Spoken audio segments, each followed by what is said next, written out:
Light inside নিবেদিত। এসো কোরআনের আঙিনায়, এসো শান্তির মোহনায়, এসো কোরআনের আঙিনায়, এসো শান্তির মোহনায়। জীবনকে রাঙাতে, ফুলে ফুলে সাজাতে আল্লাহর প্রেম সুধা নিয়ে এলো পিএইচপি কোরআনের আলো, পিএইচপি কোরআনের আলো, পিএইচপি কোরআনের আলো। আসসালামু আলাইকুম ওয়া রাহমাতুল্লাহ। আমাদের এই সুন্দর ধরণীতে আমরা প্রজ্বলন করেছি অশান্তির লেলিহান শিখা। লোভ, স্বার্থ, হিংসার বশবর্তী হয়ে কালিমা লিপ্ত করেছি মানব ইতিহাস। অশান্তির চোরাগলিতে আটকা পড়ে এখন আমরা খুঁজছি মুক্তির পথ। মাথা কুটে মরছি মুক্তির জন্য, শান্তির জন্য, ভুল পথে ভুল মতে। যদি প্রকৃতই আমরা মুক্তি চাই, শান্তি চাই, তাহলে আবারও সেই শিক্ষার দিকে আমাদের ফিরে আসতে হবে, যে শিক্ষা দিয়েছেন রাসূলে করিম সাল্লাল্লাহু আলাইহি ওয়াসাল্লাম। মানবতার মুক্তিদূত মুহাম্মদুর রাসূলুল্লাহ সাল্লাল্লাহু আলাইহি ওয়াসাল্লামের উপর মহান রাব্বুল আলামিন যে কিতাব নাজিল করেছেন আল কুরআনুল কারীম, সেই আল কুরআনুল কারীমের শিক্ষার মাঝেই রয়েছে আমাদের মুক্তির ঠিকানা। সেই আল কুরআনুল কারীমের তিলাওয়াতের অনুষ্ঠান, হিফজুল কোরআন প্রতিযোগিতার এক অসাধারণ আয়োজন পিএইচপি কোরআনের আলো প্রতিভার সন্ধানে 2020-এ আপনাদের সবাইকে স্বাগত জানাচ্ছি আমি শাহ ইফতেখার তারিক। এই অনুষ্ঠানের টাইটেল স্পন্সর হিসেবে রয়েছে পিএইচপি ফ্যামিলি, কো স্পন্সর হিসেবে রয়েছে আল আরাফা ইসলামী bank limited, smart active gold Mehedi, centre for জাকাত ম্যানেজমেন্ট, ইনফিনিটি মেগা মল, সেভয় আইসক্রিমস এবং কনকর্ড। প্রিয় দর্শক, আমরা খুঁজছি 2020-এর সেরা প্রতিযোগীকে, যার জন্য বরাদ্দ রয়েছে 4 লক্ষ টাকা পুরস্কার এবং উস্তাদ সহ পবিত্র বাইতুল্লাহ ও মসজিদে নববী জিয়ারতের এক অসাধারণ সুযোগ। এবারে পরিচিত হয়ে নেই সম্মানিত বিচারক মণ্ডলীর সাথে। সম্মানিত বিচারক হিসেবে আমাদের মাঝে উপস্থিত রয়েছেন আন্তর্জাতিক পুরস্কারপ্রাপ্ত হাফেজ কারি জহিরুল ইসলাম। আসসালামু আলাইকুম ওয়া রাহমাতুল্লাহি ওয়া বারাকাতুহু। কোরআনের আলো ফাউন্ডেশনের সম্মানিত চেয়ারম্যান, এই অনুষ্ঠানের স্বপ্নদ্রষ্টা হাফেজ মাওলানা আবু ইউসুফ। আসসালামু আলাইকুম ওয়া রাহমাতুল্লাহি ওয়া বারাকাতুহু। কাতার ধর্ম মন্ত্রণালয়ের দাওয়া বিভাগের হিফজুল কোরআন ইমাম ও খতিব শাখার সম্মানিত অডিটর হাফেজ কারি ফখরুল হুদা। আসসালামু আলাইকুম ওয়া রাহমাতুল্লাহি ওয়া বারাকাতুহু। বিশেষজ্ঞ বিচারক হিসেবে আমাদের মাঝে উপস্থিত রয়েছেন উস্তাদুল হুফাজ হাফেজ আব্দুল হক। আসসালামু আলাইকুম ওয়া রাহমাতুল্লাহ। সম্মানিত অতিথি হিসেবে আমাদের মাঝে উপস্থিত রয়েছেন রিলিফ ওয়েলফেয়ার অ্যান্ড ডেভেলপমেন্ট অর্গানাইজেশনের হিফজ বিভাগের পরিচালক হাফেজ মাওলানা আব্দুল হালিম। আসসালামু আলাইকুম ওয়া রাহমাতুল্লাহ। সম্মানিত অতিথি হিসেবে আমাদের মাঝে আরও উপস্থিত রয়েছেন কনকর্ড এন্টারটেইনমেন্ট কোম্পানি লিমিটেডের সম্মানিত জিএম কমান্ডার এএসএম মনোয়ারুল ইসলাম পিএসসি অবসরপ্রাপ্ত। আসসালামু আলাইকুম ওয়া রাহমাতুল্লাহ। ওয়ালাইকুম আসসালাম ওয়া রাহমাতুল্লাহি ওয়া বারাকাতুহু। পরিচয় পর্ব শেষ হলো। এই পর্বে পারফর্ম করবে 5 জন প্রতিযোগী। এই 5 প্রতিযোগীর মেন্টর হিসাবে, অনুপ্রেরণা দানকারী হিসাবে রয়েছে কলিম সিদ্দিকী। এসো কোরআনের আঙিনায়, এসো শান্তির মোহনায়। আসসালামু আলাইকুম ওয়া রাহমাতুল্লাহ। ওয়ালাইকুম আসসালাম ওয়া রাহমাতুল্লাহি ওয়া বারাকাতুহু। কলিম সিদ্দিকী, তুমি কেমন আছো? আমি অনেক ভালো আছি আলহামদুলিল্লাহ। আপনি কেমন আছেন? জি আলহামদুলিল্লাহ। তোমার গ্রুপে যে 5 জন প্রতিযোগী আজ পারফর্ম করবে, তারা কেমন প্রস্তুতি নিয়েছে? তারা আলহামদুলিল্লাহ অনেক ভালো প্রস্তুতি নিয়েছে। এখন শুধু তারা ভালো করবে এটাই আমার আশা। যখন বিচারকরা যেভাবে সওয়াল করবেন, যেভাবে প্রশ্ন করেন, তারা যাতে সব প্রশ্নের উত্তর দিতে পারে ইনশাআল্লাহ। তোমার এই প্রত্যাশার সাথে আমিও আশা পোষণ করছি তোমার নেতৃত্বে এই 5 প্রতিযোগী আজ বেশ ভালো করবে ইনশাআল্লাহ। প্রথম প্রতিযোগী হিসেবে মঞ্চে ডেকে নিচ্ছি তাসনিম তালহাকে, হাফেজ তাসনিম তালহা। এসো কোরআনের আঙিনায়, এসো শান্তির মোহনায়। আসসালামু আলাইকুম ওয়া রাহমাতুল্লাহি ওয়া বারাকাতুহু। ওয়া আলাইকুম আসসালাম ওয়া রাহমাতুল্লাহি ওয়া বারাকাতুহু। আউযু বিল্লাহি মিনাশ শাইতানির রাজীম। বিসমিল্লাহির রহমানির রহিম। وأما من آمن وعمل صالحا. أعوذ بالله من الشيطان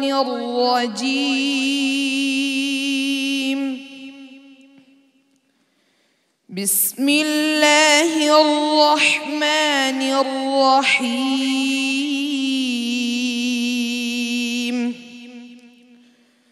وأما من آمن وعمل صالحا فله جزاء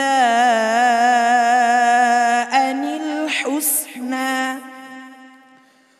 وسنقول له من أمرنا يسرا ثم أتبع سببا حتى إذا بلغ مطلع الشمس وجدها تطلع على قوم لم نجعل لهم من دونها سترا كذلك وقد أحطنا بما لديه خبرا ثم أتبع سببا حتى إذا بلغ بين السدين وجد من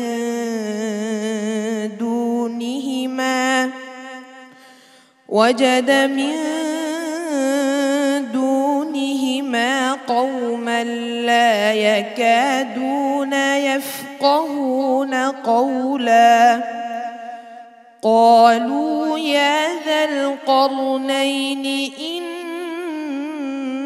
يأجوج ومأجوج مفسدون في الأرض فهل نجعل لك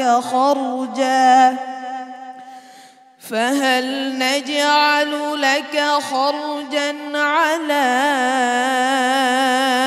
أن تجعل بيننا وبينهم سدا قال ما مكني فيه ربي خير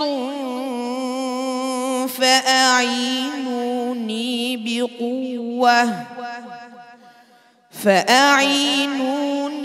بقوة أجعل بينكم وبينهم ردما آتوني زبر الحديد حتى إذا ساوى بين الصدفين قال انفخوا حتى إذا جعله نارا قال آتوني أفرغ عليه قطرا فما استطاعوا أن يظهروه وما استطاعوا له نقبا قال هذا رحمة من ربي فإذا جاء وعد ربي جعله دكاء حسبك صدق الله مولانا العظيم মাশাআল্লাহ। তাসনিম তলহা। সম্মানিত বিচারক, বিগত রাউন্ডে তাসনিম তলহার উচ্ছ্বসিত প্রশংসা আপনাদের কণ্ঠে ঝরেছিল। আজ তাসনিম তলহা কেমন করেছে? আজকে মনে হলো যেন তার নাক বদ্ধ হয়ে আছে, কি ঠান্ডা লেগেছে নাকি? আজকে আমার মনে হলো যেন 50% নাকে চলে যাচ্ছে, যা প্রয়োজন ছিল না। এতে তেলাওয়াত সৌন্দর্য নষ্ট হয়ে যাচ্ছে। আরও খেয়াল করে সামনে এগোতে হবে। হাফেজ কারি ফখরুল হুদা। উফরিগ আলাইহি কিতরা, এরকম হবে না। আমি গতকালকে তনবিহ করেছি, ইস্তিআলা 60টি অক্ষর, যে 3টি অক্ষর খ, গাইন আর কাফ, এগুলি যখন সাকিন হবে আর তার আগে জের হবে তখন তাফখিম নিসবি হবে, আংশিক পুর হবে, এত পুর হবে না। জাযাকাল্লাহু খায়রা। সম্মানিত অতিথি জনাব হাফেজ মাওলানা আব্দুল হালিম। আমার খুবই ভালো লাগছে, খুব পছন্দ হয়েছে। আশা করি ইনশাআল্লাহ সামনে আরও ভালো করবে। সম্মানিত অতিথি কনকর্ড এন্টারটেইনমেন্ট কোম্পানি লিমিটেডের জিএম মহোদয়। তাসনিম তালহার তেলাওয়াত আমার ভালো লেগেছে। আশা করি বিশেষজ্ঞ বিচারকদের পরামর্শক্রমে সে আরও ভবিষ্যতে ভালো করবে ইনশাআল্লাহ।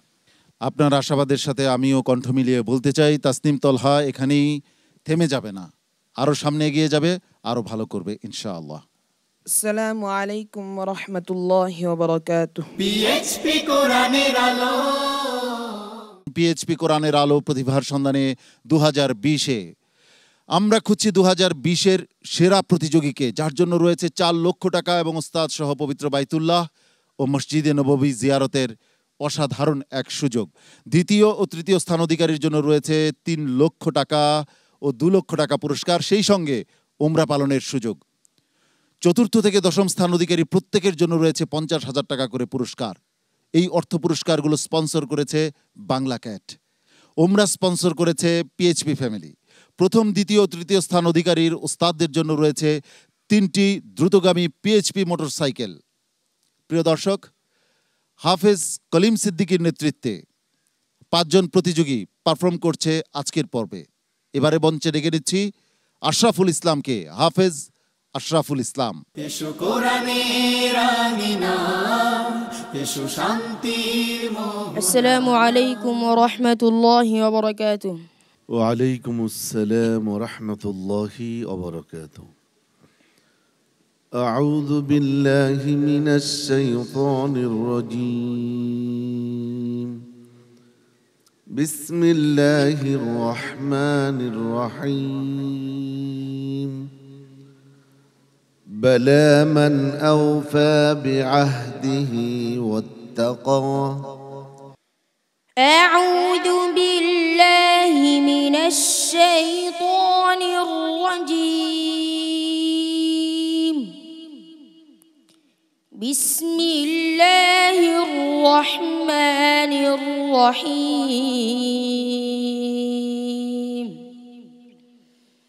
بلى من أوفى بعهده واتقى فإن الله يحب المتقين.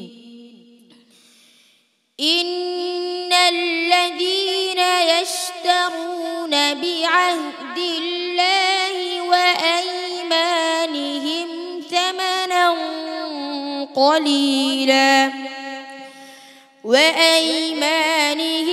ثمنا قليلا أولئك لا خلاق لهم في الآخرة. أولئك لا خلاق لهم في الآخرة ولا يكلمهم الله ولا ينظر إليهم يوم القيامة ولا يزكيهم ولهم عذاب أليم. وإن منهم لفريقا يلوون ألسنتهم بالكتاب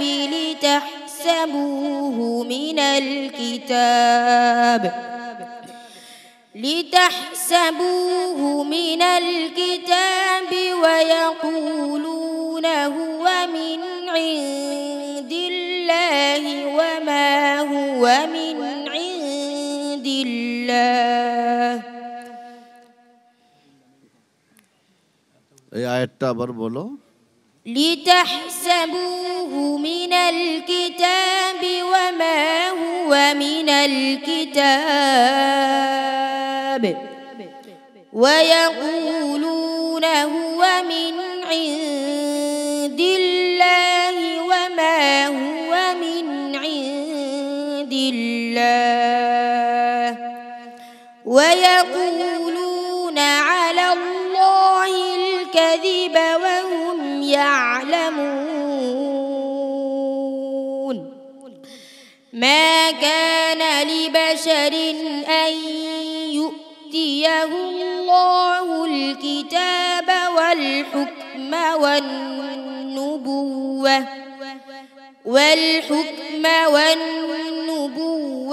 ثم يقول للناس كونوا عبادا لي من دون الله ولكن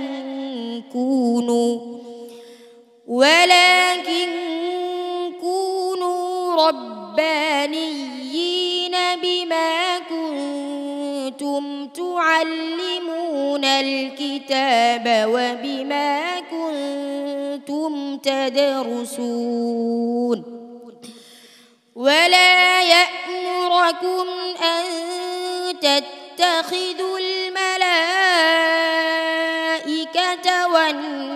والنبيين أربابا أيأمركم بالكفر بعد إذ أنتم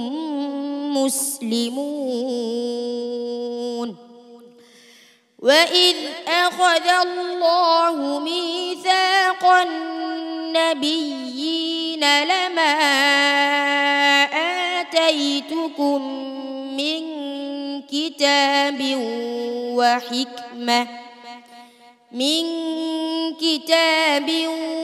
وحكمة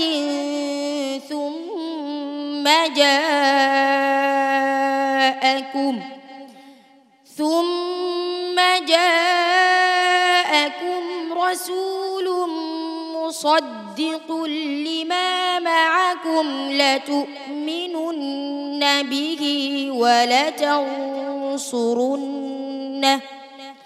قال أأقررتم وأخذتم على ذلكم إصري قالوا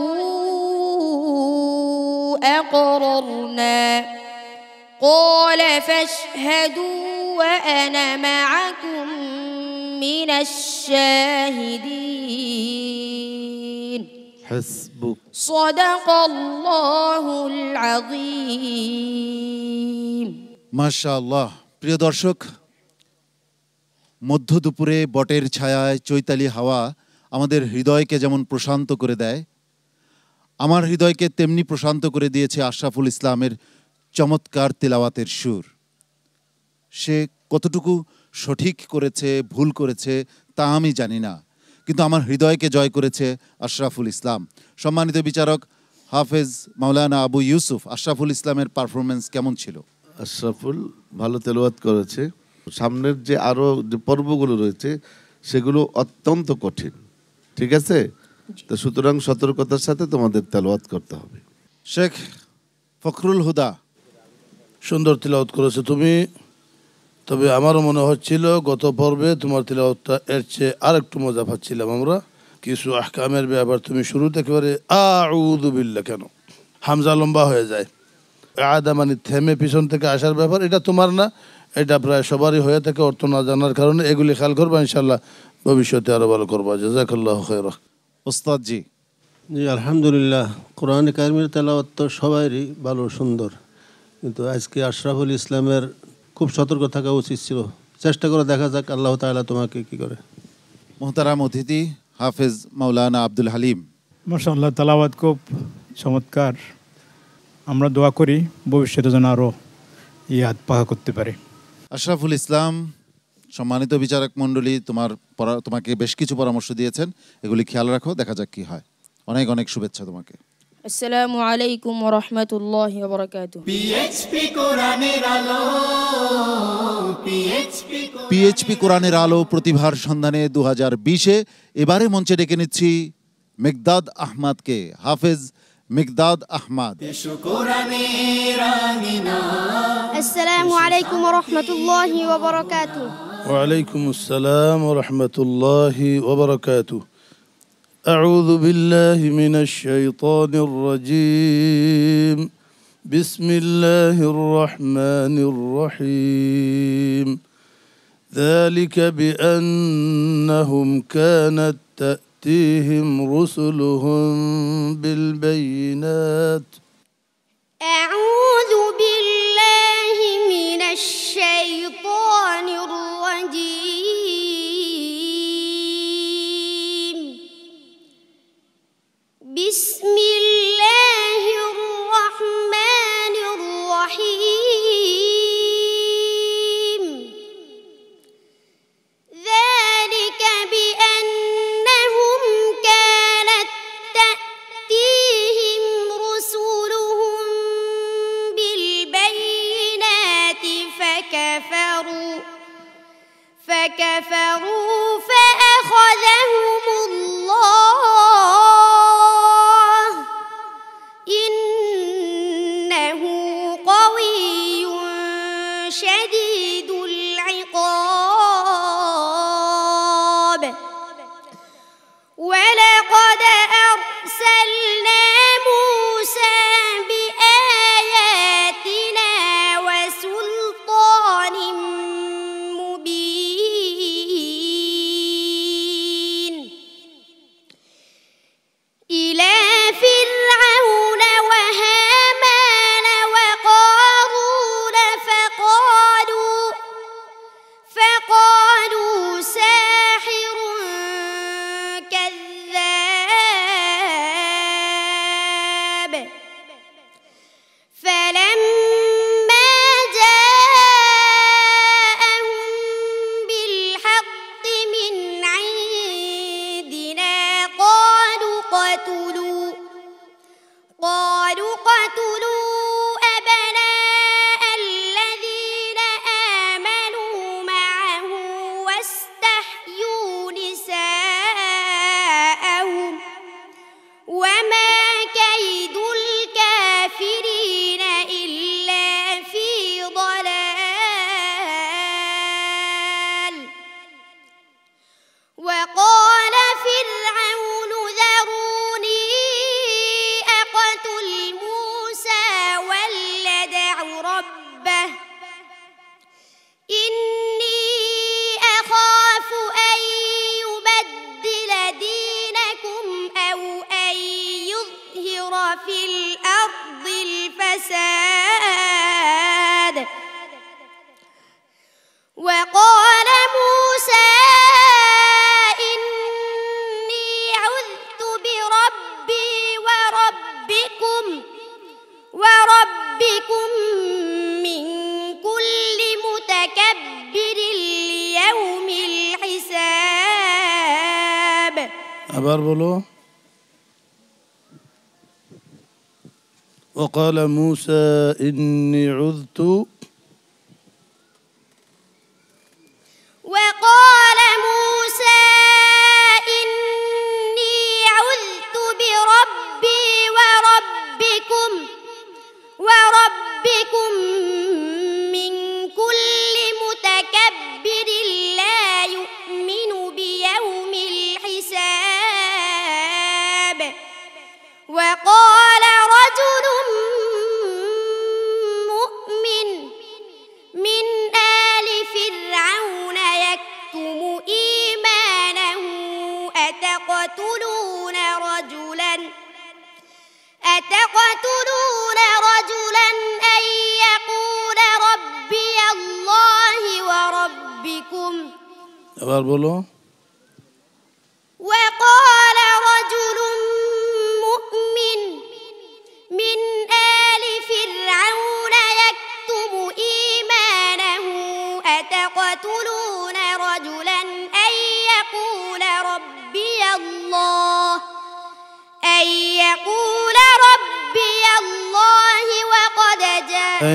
يقول ربي الله وقد جاءكم أن يقول ربي الله وقد جاءكم من ربكم حسبك صدق الله مولانا العظيم মাশাআল্লাহ। মেঘদাদ আহমদ। প্রিয় দর্শক, রাতজাগা কোনো বিরোহী পাখির ডাক যেমন আমাদেরকে উদাস করে তোলে, মিকদাদ আহমেদের তিলাওয়াত ঠিক তেমনি প্রত্যেকটি মুমিনের হৃদয়কে উদাস করে তোলে। কিন্তু আজ কি হলো মিকদাদ আহমেদ, আজ কেমন কি হয়ে গেল? সম্মানিত উস্তাদজি, মিকদাদ আহমদের আজকের পারফরমেন্স নিয়ে আপনার মূল্যায়ন শুনতে চাচ্ছি। জি আলহামদুলিল্লাহ, মিকদাদ আহমদের আজকের তেলাওয়াতের শুরুটা খুবই সুন্দর ছিল, লাস্টের দিকে আইসা সাহস হারাই ফেলছে মনে হয়। ঠিক আছে, আলহামদুলিল্লাহ, ঘাবড়ানোর কিছু নাই, চেষ্টা করো, ইনশাল্লাহ হয়তো সামনে আরও ভালো করতে পারো। হাফেজ কারি জহিরুল ইসলাম। আলহামদুলিল্লাহ, মিকদাদ আহমেদ সে এই বয়সে আমাদেরকে বড় একটি স্টেজে তেলাওয়াত করে শোনাইছে, এটাই তাকে ধন্যবাদ। তার মা বাবাকে অনেক মোবারকবাদ, উস্তাদকে ধন্যবাদ। তুমি অনেক বড় হবে ইনশাল্লাহ, চেষ্টা করে যাও, এটাই তার জন্য আমার দোয়া রইল। হাফেজ মাওলানা আবু ইউসুফ। যদি সামান্য একটু ভুল বা ত্রুটি হয়ে যায় ভয় পাবা না, তোমরা তেলোয়ারটা সুন্দর করবে, কিন্তু একবার হোঁচট খেলেই মনে করো যে শেষ আমি, এটা তো ঠিক না বাবা। এরকম হলে তো তোমরা সামনে আর এগোতে পারবে না। ঠিক আছে মিকদাদ? হ্যাঁ, আরো সাহস নিয়ে তেলাওয়াত করতে। মাশাআল্লাহ, তোমার তেলাওয়াত অনেক সুন্দর। হ্যাঁ, সম্মানিত অতিথি হাফেজ মাওলানা আব্দুল হালিম। মাশাআল্লাহ, ছোট ছেলে হিসাবে খুব সুন্দর তেলাওয়াত করেছে। আশা করি ইনশাআল্লাহ ভবিষ্যতে আরও ভালো করবে, আল্লাহ পাক তৌফিক দান করুক। মোহতারাম অতিথি জনাব এস এম মনোয়ারুল ইসলাম। মেঘদাদ আহমেদকে মোবারকবাদ। এত অল্প বয়সে আমাদের এই বিশাল কমপ্লেক্সে বড় স্টেজে একটু হয়তো ঘাবড়ে গেছে, ইনশাআল্লাহ আশা করি সে ভবিষ্যতে অনেক ভালো করবে। মিকদাদ আহমেদ, আল্লাহ রাব্বুল আলামিন তোমার সামনের পথকে অনেক বেশি উজ্জ্বল এবং আলোকিত করুন। আসসালামু আলাইকুম ওয়া রাহমাতুল্লাহি ওয়া বারাকাতুহু। পিএইচপি কোরআনের আলো, পিএইচপি কোরআনের আলো প্রতিভার সন্ধানে 2020-এ ফয়েজ লেকের চমৎকার প্রাকৃতিক পরিবেশে পবিত্র কালামুল্লাহ শরীফের তেলাওয়াত নিশ্চয়ই প্রিয় দর্শক আপনাদেরও ভালো লাগছে। এবার মঞ্চে ডেকে নিচ্ছি রাকিবুল ইসলামকে। হাফেজ রাকিবুল ইসলাম। আসসালামু আলাইকুম ওয়া রাহমাতুল্লাহি ওয়া বারাকাতুহু। وعليكم السلام ورحمة الله وبركاته. أعوذ بالله من الشيطان الرجيم ونمكن لهم في الأرض. أعوذ بالله من الشيطان الرجيم. بسم الله الرحمن الرحيم.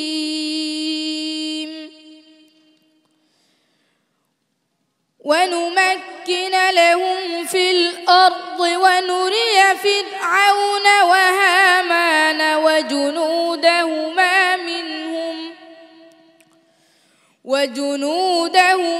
منهم ما كانوا يحذرون. وأوحينا إلى أم موسى أن أرضعيه فإذا خفت عليه فألقيه في اليم ولا تخافي ولا تحزني إنا رادوه إليك وجاعلوه من المرسلين. فالتقطه آل فرعون ليكون لهم عدوا وحزنا إن فرعون وهامان وجنودهما كانوا خاطئين. وقالت امرأة فرعون قرة عين وقالت امرأة فرعون قرة عين لي ولك لا وقالت امرأة فرعون فرعون তুমি কি পড়তেছো? ঠিক করে পড়ো। وقالت امرأة فرعون قرة عين لي ولك لا تقتلوه عسى أن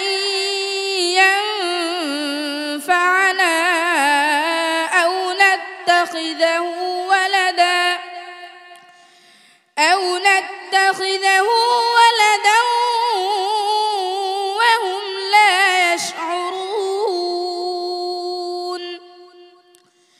وأصبح فؤاد أم موسى فارغا إن كادت لتبدي به لولا أن ربطنا على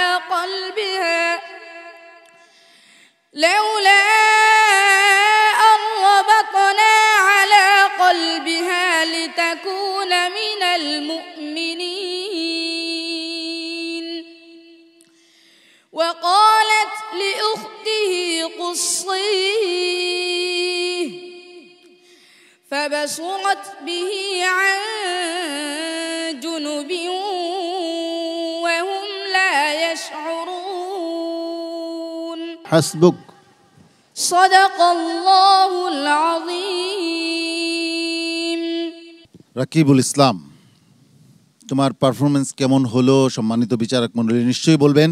সম্মানিত বিচারক হাফেজ কারি জহিরুল ইসলাম, রাকিবুল ইসলামের তেলাওয়াত সম্পর্কে কি বলবেন?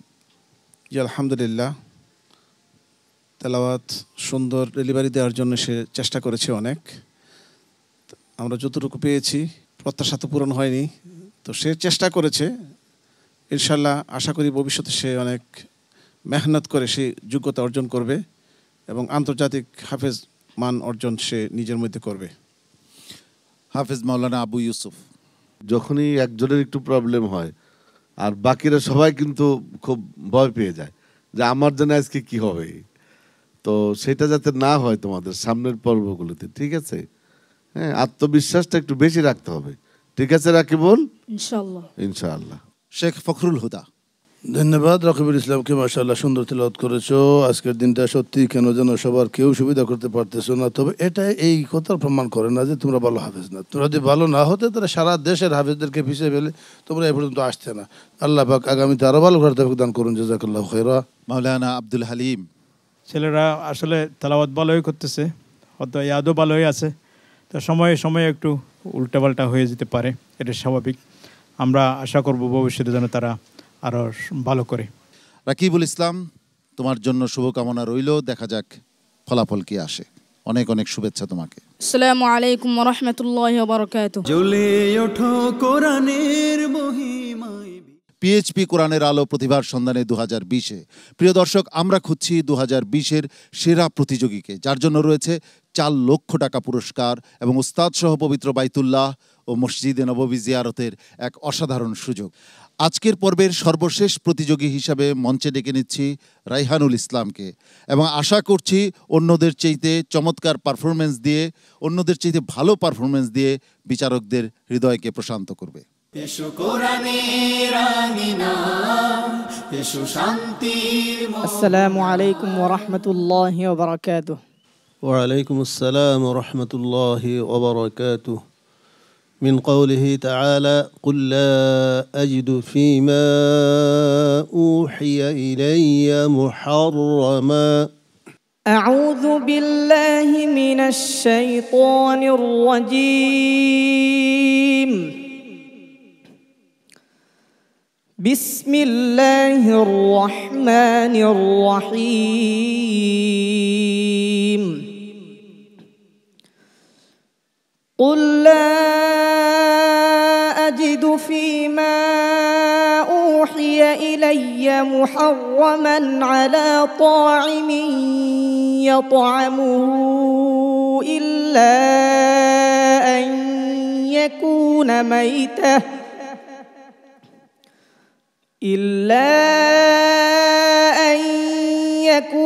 ميتة أو دما مسفوحا أو لحم خنزير فإنه رجس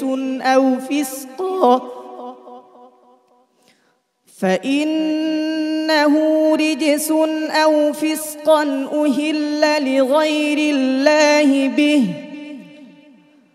فمن اضطر غير باغ ولا عاد فإن ربك فإن ربك غفور رحيم وعلى الذين هادوا حرمنا كل ذي ظفر ومن البقر والغنم حرمنا عليهم شحومهما إلا ما حملت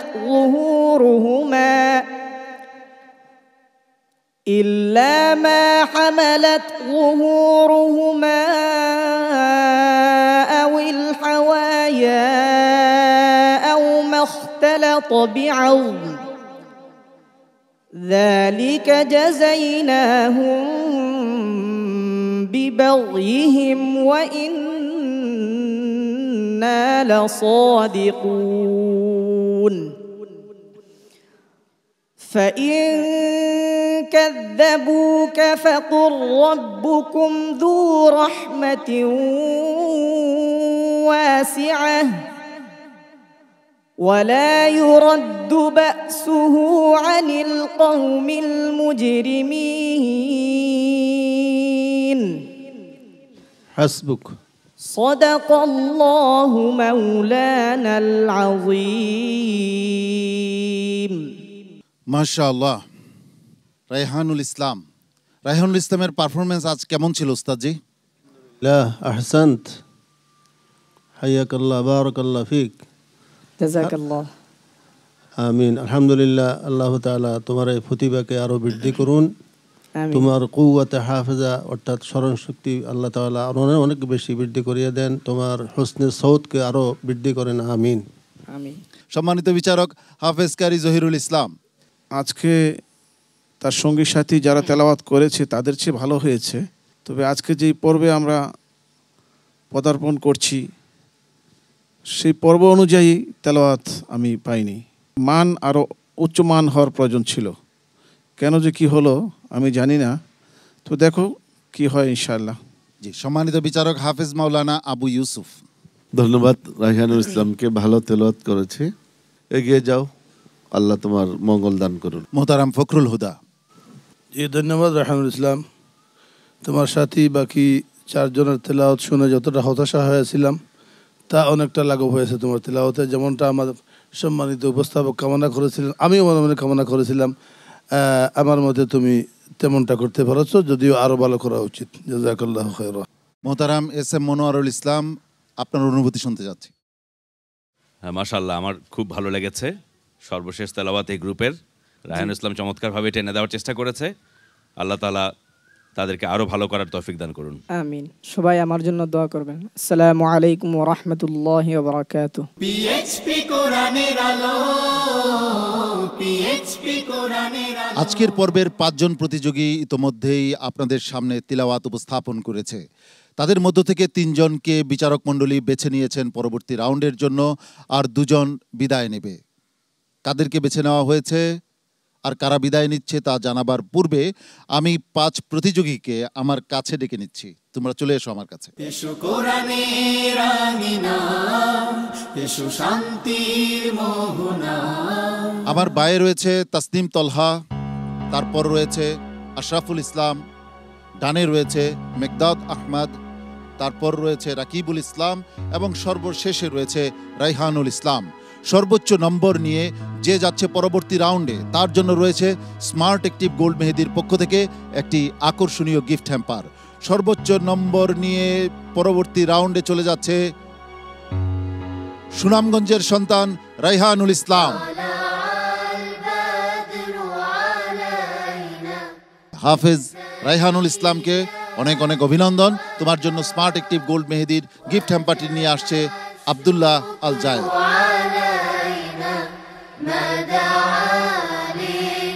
রায়হানুল ইসলাম, তুমি তোমার আসন গ্রহণ করো।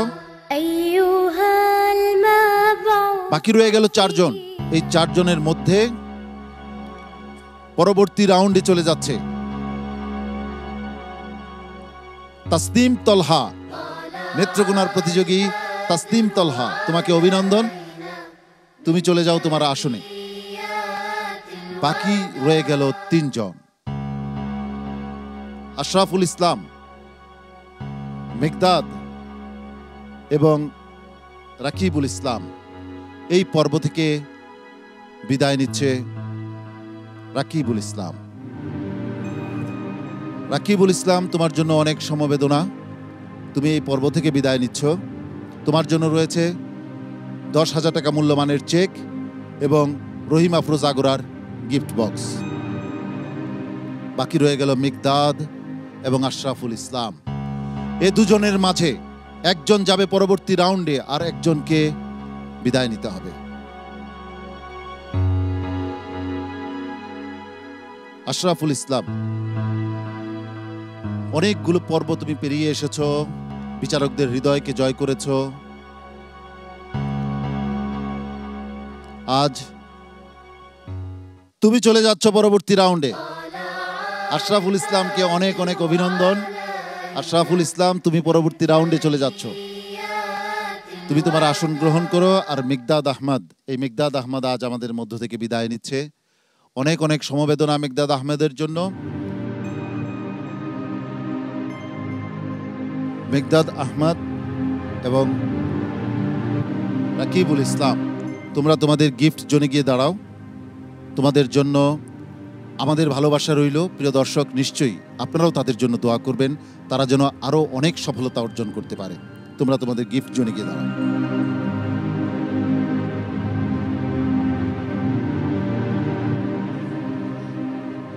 একদিকে সাফল্যের উচ্ছ্বাস, অন্যদিকে ব্যর্থতার বিমর্ষতা।